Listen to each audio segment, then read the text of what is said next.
Greetings, everyone. I hope that you are all having a wonderful and blessed day today.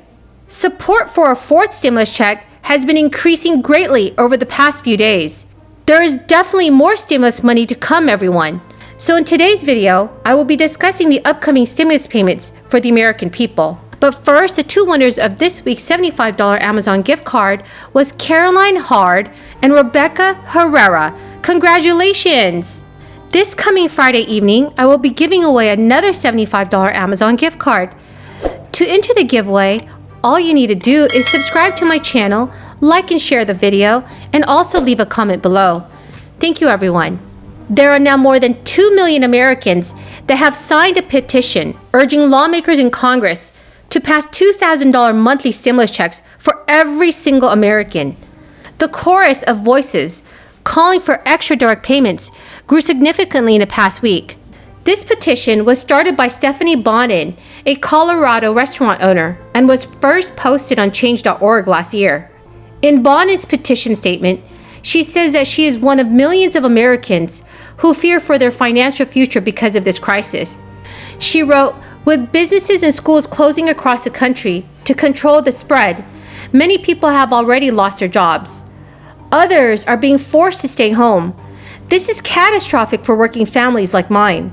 It is of dire importance that our lawmakers listen to the American people and take action sooner than later. The majority of Americans have already received their third round of stimulus payments.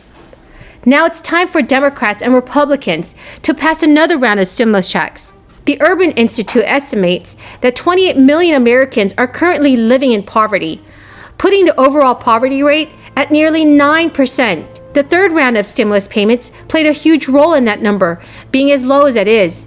The third round of stimulus payments played a huge role in that number, being as low as it is, as an estimated 44 million would have been living in poverty without it. An additional $1,400 stimulus payment would affect America's poverty rate even more, with estimates suggesting that an additional 7.3 million Americans would be able to escape falling below the poverty line if another check is passed. This would drop the overall poverty rate to 6.4%. More and more lawmakers are pushing for an additional payment for Americans from the Biden administration. The crisis is still ongoing and unemployment rates are still very high. The United States economy is slowly recovering. A fourth stimulus check may help boost economy growth even more. More than 75 members of Congress agree that until this crisis is over, there should be regular stimulus checks. President Biden is being urged to wrap them into a $2 trillion infrastructure spending plan he's now promoting. I definitely support another round of stimulus payments for the American people. Over 7 million people could be lifted out of poverty with just a fourth stimulus check. According to a U.S. Bureau of Labor Statistics study, many households use stimulus money to cover basic expenses like groceries and rent. There are millions of Americans that are still in financial distress, with about 4 in 10 saying their income remains below its pre-crisis level. Everyone, please leave your thoughts in the comment section below about a fourth stimulus check.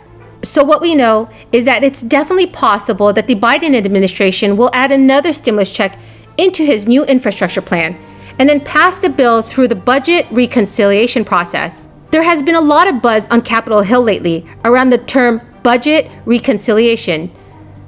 The Senate has already used the budget reconciliation process this year to pass a $1.9 trillion American Rescue Plan.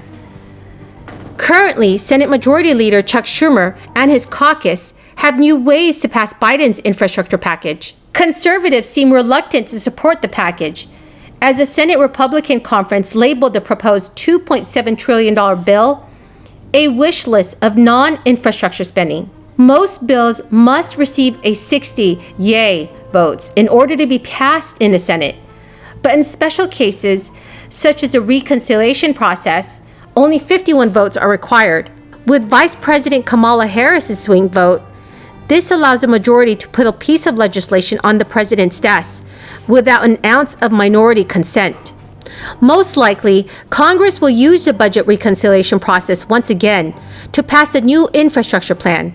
More than 2.5 million children have fallen into poverty since early in the crisis. This is driven by a variety of factors, including loss of income, as millions of people have lost their jobs, and parents who had to leave their work in order to care for their children at home. So right now, there are no specific work requirements to redeem the child tax credit. However, there are income limits. The IRS said the credit would be sent to families making $150,000 or less for married taxpayers who filed jointly, and $75,000 for all other taxpayers. It is so great that there are also no limits on the number of dependents a tax credit can be claimed for. For children under age 6, the credit is worth up to $3,600.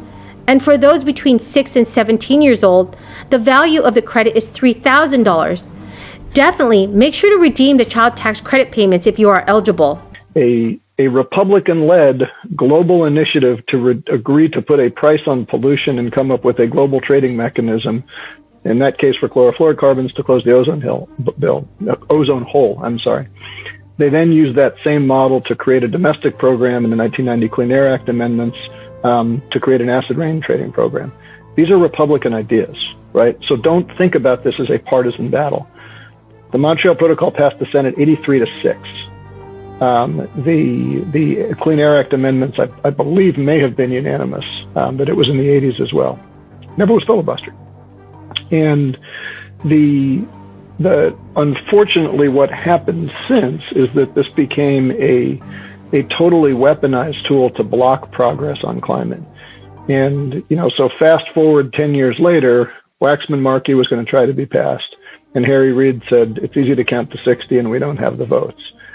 And so we have this problem, which is that here you have something that is overwhelmingly popular with the American people, that is overwhelmingly urgent for the sake of our planet, that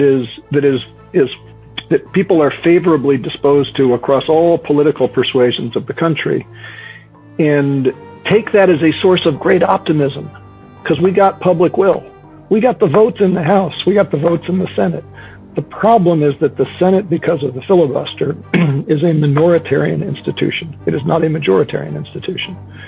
And there are thankfully, a minority of senators, not Senator Padilla, certainly, but there are a minority of senators who are opposed to the Enlightenment and are still living in a Stone Age worldview of what the world wants to be. Next Friday evening, I will be giving away another $75 Amazon gift card. To enter the giveaway, all you need to do is subscribe to my channel, share and like the video, and also leave a comment below. Thank you, everyone, and have a very, very blessed day.